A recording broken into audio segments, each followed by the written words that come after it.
Hello నమస్తే. పార్లమెంటులో నిర్మలా సీతారామన్ గారు బడ్జెట్ ప్రవేశపెట్టారు. ఒక ప్రసంగం ఇచ్చారు బడ్జెట్ మీద. అఫ్కోర్స్ ఇక రేపటి నుంచి దాన్ని ఇన్ డెప్త్లోకి వెళ్ళి చర్చిస్తారు దాని మీద. బట్ ఒక ప్రిలిమినరీ ప్రజెంటేషన్ అయితే ఇచ్చారు, ఒక సమ్మరీ ప్రజెంటేషన్ అయితే ఇచ్చారు నిర్మలా సీతారామన్ గారు. బట్ ఆ ప్రజెంటేషన్ చూసిన తర్వాత, బడ్జెట్ చూసిన తర్వాత, అఫ్కోర్స్ ప్రతి బడ్జెట్లో కూడా ఇంప్రూవ్మెంట్ తోటి కొన్ని అడ్వాంటేజ్తో వస్తారు. దాన్ని మనమేం క్రిటిసైజ్ చేయట్లేదు. బట్ వాట్ ఎవర్ డిసప్పాయింట్ అయిన దగ్గర మాత్రమే మాట్లాడుతున్నాం. ఓకే, ఈ బడ్జెట్ చూసిన తర్వాత నిజంగా మనకు కొద్దిగా డిసప్పాయింట్ అయింది, కొంతమందికి డిసప్పాయింట్ అయ్యారు. ఆ డిసప్పాయింట్ అయినటువంటి విషయాలు మాత్రమే మనం మాట్లాడుతున్నాం. ఒకటి, ఫస్ట్ ఆఫ్ ఆల్ వాళ్ళు డిసప్పాయింట్ అయింది ఏంటంటే,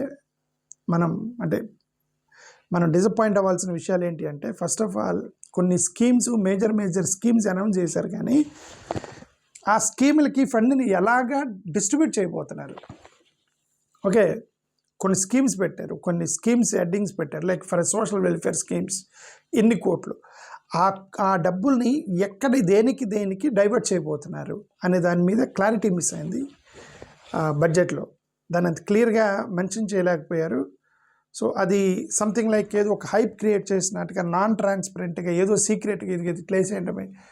ఇదిగో హైదరాబాద్ డెవలప్మెంట్ కోసం 100 కోట్లు వేయండి అంటే, ఎక్కడ హైదరాబాద్ డెవలప్మెంట్ ఏంటి? రోడ్లు వేస్తారా, మురుగుదొడ్లు కడతారా, ఫ్యాక్టరీలు కడతారా, బస్సులు వేస్తారా? There should be clarity, right? That clarity is missing from the budget. Okay, that's point 1. Point 2, middle class ఫ్యామిలీస్ని పట్టించుకోలేదు ఈసారి. లాస్ట్ ఇయర్లో, పోయిన సంవత్సరం ది బిగ్గెస్ట్ బూస్టింగ్ ఏంటంటే మిడిల్ క్లాస్ ఫ్యామిలీ అందరూ కూడా చాలా హ్యాపీగా ఫీల్ అయ్యారు లాస్ట్ ఇయర్. ఎందుకంటే మిడిల్ క్లాస్ ఫ్యామిలీస్ వాళ్ళు ఏమంటారు, ట్యాక్స్ రిబేట్, ట్యాక్స్ దానికి రిలీఫ్ వచ్చిందనమాట. వాళ్ళకి ట్యాక్స్ రిలీఫ్ వచ్చిందని మిడిల్ క్లాస్ ఫ్యామిలీస్, అమ్మాయి ఇంకా ట్యాక్స్ పడదులే మనకి చాలా వరకు అని అనుకున్నారు. బట్ ఈసారి కనీసం, సరే లాస్ట్ ఇయర్ అంతా కాకపోయినా కొద్దిగా ట్యాక్స్ రిలీఫ్ ఇస్తారు. మిడిల్ క్లాస్ వాళ్ళని అసలు పట్టించుకోలేదు. ట్యాక్స్కి సంబంధించి ఈ బడ్జెట్లో చాలా డిసప్పాయింట్ అయ్యారు మిడిల్ క్లాస్ ఫ్యామిలీస్ మొత్తం. ఇది జరిగింది. ఓకే, ఇప్పుడు హెల్త్, ఎడ్యుకేషను, ఫ్యూయలు ఇవి రోజు రోజుకి పెరుగుతాయి. మీ అందరికీ తెలుసు, హెల్త్, ఎడ్యుకేషను, ఫ్యూయల్ ఈ 3 జరుగుతున్నాయి. ముఖ్యంగా ఈ ప్రైవేటైజేషన్ అయిపోయిన తర్వాత health, education is growing day by day. ఇది పెరుగుతున్నప్పుడు జనరల్గా మిడిల్ క్లాస్ వాళ్ళకి, పేదవాడికి ప్రాబ్లం ఉన్నది. ఎందుకంటే పేదవాడు ఎక్కడ పేదరికంలో ఉంటారు. సో వాళ్ళు చూస్ చేసుకునేటువంటి స్కూల్స్, హాస్పిటల్స్ అవన్నీ కూడా గవర్నమెంట్ హాస్పిటల్స్ వాటికి వెళ్తూ ఉంటారు.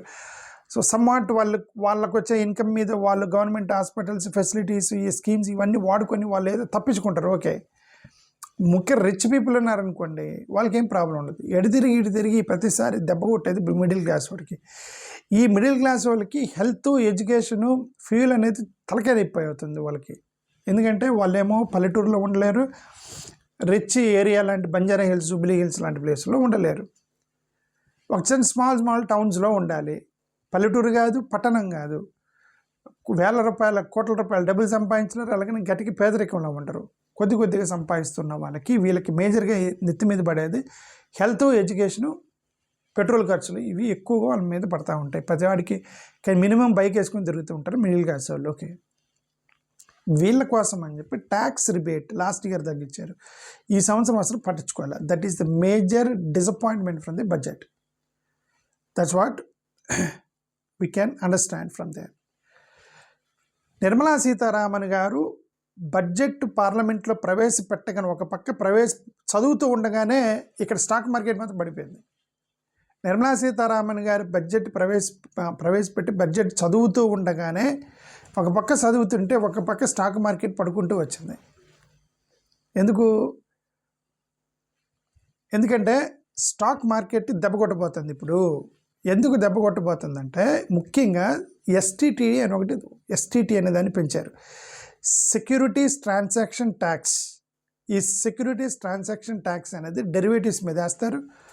ఈ డెరివేటివ్స్ మీద వేసినప్పుడు, ఇప్పుడు ఈ డెరివేటివ్స్ ఉన్న వాళ్ళందరూ అమ్ముకుంటారు. ఇప్పుడు ట్యాక్స్ పెరిగిపోయింది కదా, ట్యాక్స్ పెరిగిపోయినప్పుడు ఇప్పుడు ఈ డెరివేటివ్స్ ఉంచుకుంటే పెద్దగా లాభం ఉండదని చెప్పి వాళ్ళు ఏం చేస్తారు, అమ్మడానికి ట్రై చేసినప్పుడు ఏం చేస్తారు, ఎంతో కొంతకు అమ్ముకుందామని ట్రై చేస్తారు. ధర తగ్గిపోయింది. అందుకని టక్కన స్టాక్ మార్కెట్లో ప్రైస్ మొత్తం పడిపోయింది.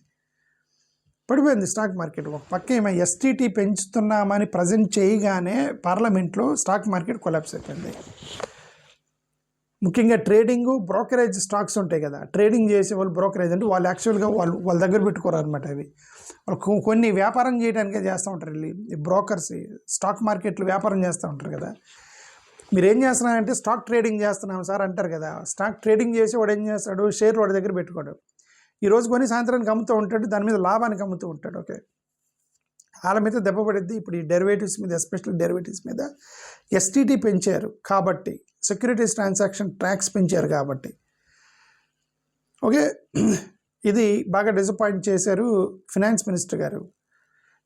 క్యాపెక్స్ గ్రోత్ మోడరేట్గా కనిపిస్తుంది. ఇప్పుడు క్యాపిటల్ ఎక్స్పెండిచర్ ఏదైతే ఉందో దాన్ని పెంచారు. ఎంత 12.2 lakh crore పెంచారు. ఓకే, గతంలో ఎంత ఉందో మరి, ఒక 10 లక్షలు ఎంత ఉందో మరి, ఇప్పుడు 12.2 లక్షల కోట్ల రూపాయలకి క్యాపెక్స్ గ్రోత్ పెంచారు. అంటే అప్రాక్సిమేట్గా 9% పెంచారు. మోడరేట్, పర్లేదు, మోడరేట్గా పెంచారు. కానీ దీన్ని ఇన్ఫ్రాస్ట్రక్చర్కి వీటికి మళ్ళిస్తారు. ఇప్పుడు క్యాపిటల్ ఎక్స్పెండిచర్ కదా, దాన్ని మీరు క్యాపిటల్ ఎక్స్పెండిచర్ అంటే ఇన్ఫ్రాస్ట్రక్చర్కి మళ్ళిస్తారు. ఈ ఇన్ఫ్రాస్ట్రక్చర్కి మళ్ళిస్తారు. ఒక పక్క ఇన్ఫ్లేషను, ఒక పక్క గ్లోబల్ అన్సర్టినిటీస్లో కోట్ల రూపాయలు తీసుకెళ్ళి క్యాపిటల్ ఎక్స్పెండిచర్స్ మీద మీరు డైవర్ట్ చేస్తే it will effect on the poor people.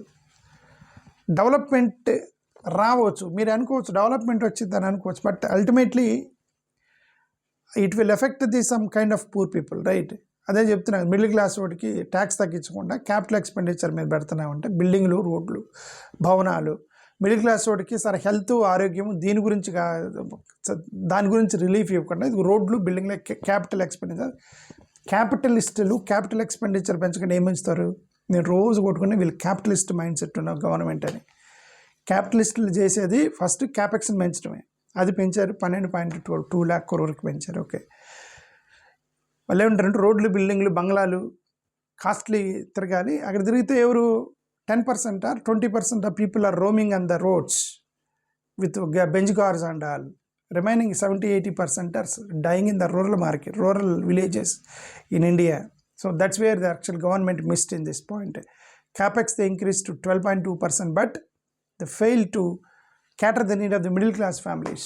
Okay, I hope I want to close the video not more than 10-12 minutes because మీరు నా లెంగ్త్ ఎక్కువ అవుతుందని చెప్తున్నారు. ఓకే, ఇది క్యాపిటల్ ఎక్స్పెండిచర్ సంబంధించి.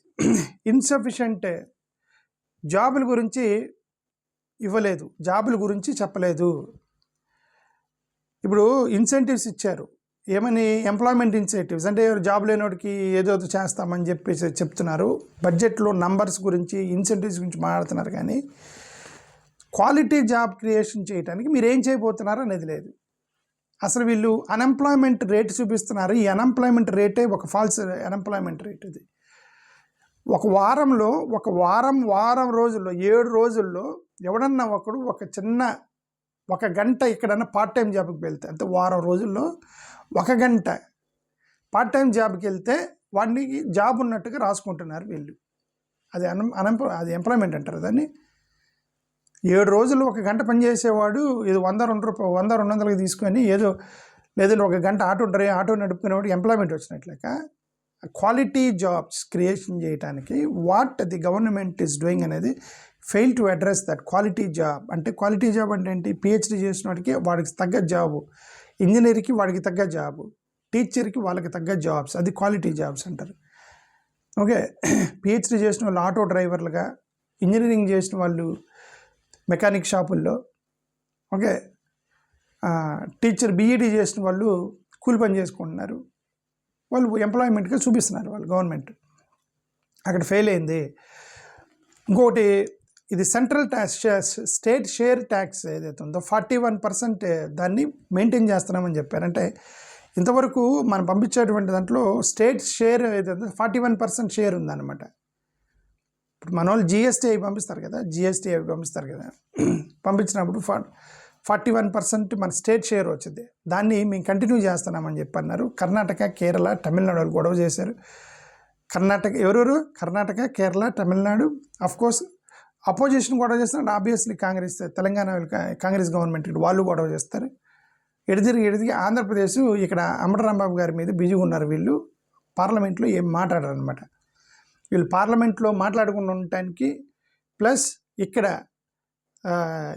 ఇదేమంటారు లడ్డు దాని మీద వీళ్ళు డైవర్ట్ చేయడానికి ఒక పెద్ద ప్లాన్ ప్రకారం ఇదంతా ఆంధ్రప్రదేశ్లో చేస్తున్నారు అనుకుంటున్నాను నేను. ఎందుకంటే పార్లమెంట్లో మాట్లాడతలేదు వీళ్ళు, ఇక్కడ స్టేట్ షేర్ 41%, ఏదో తేడా కొడుతుంది, జాగ్రత్తగా చూడాలి వీళ్ళని. Consumer inflation and cost of living, ఇది కాస్ట్ ఆఫ్ లివింగ్ని తగ్గించడానికి ఏం చేయబోతున్నారు అని చెప్పట్లా. కాస్ట్ ఆఫ్ లివింగ్ ఇప్పుడు ఫుడ్డు ట్రాన్స్పోర్టేషను రోజుకి పెరిగిపోతుంది. దాన్ని తగ్గించడానికి మీరు ఏం చేయబోతున్నారు అనేది బడ్జెట్లో క్లియర్గా చెప్పలేకపోయారు నిర్మలా సీతారామన్ గారు. ఈ బడ్జెట్ ఎలా ఉందంటే ఎవరో కొద్దిమంది ఎలైట్ గ్రూప్ కోసం పెట్టిన బడ్జెట్ లాగా అనిపించింది. మిడిల్ క్లాస్ వాళ్ళని, లో క్లాస్ వాళ్ళని, లో ఇన్కమ్ గ్రూప్ వాళ్ళని ఇగ్నోర్ చేసినట్టుగా ఎవరో ఒక ఎలైట్ పీపుల్ కోసం బడ్జెట్ పెట్టినట్టుగా అనిపించింది. That is basically it happens in the capitalist market. Capitalist mindset ఉంటే ఇంక అంతే చేస్తారు. ఓకే, లిమిటెడ్ ట్యాక్స్ ఇప్పుడు GST rationalisation, income tax reforms ఇవన్నీ అవుతున్నాయో వాటిని కొద్దిగా బెటర్గా చేసి ఉండాల్సింది అనేది మా యొక్క అభిప్రాయం. మోరోవర్ ఇది మా బ్యాంకింగ్ రివ్యూ కమిటీ ఒకటి వేస్తామని చెప్పారు. బ్యాంకింగ్ రివ్యూ కమిటీ ఒకటి వేస్తామన్నారు. బ్యాంకింగ్ రివ్యూ కమిటీ వేస్తే ఇప్పుడు ఇది పబ్లిక్ సెక్టర్ బ్యాంక్ షేర్స్ అవుతున్నాయి, స్పూక్ అవుతాయి. ఇప్పుడు it will spook the public sector bank shares. Okay, let us wait and see. In డీటెయిల్స్కి ఏమైనా డిస్కస్ చేస్తారేమో రేపు ఎల్లుండి చూద్దాం. ఓకే, ఓన్లీ సమ్మరీ మాత్రమే ప్రజెంటేషన్ ఇచ్చారు కాబట్టి. సో ఇది బడ్జెట్ గురించి చూద్దాం రేపు ఏం జరిగింది. థ్యాంక్ యూ, నమస్కారం.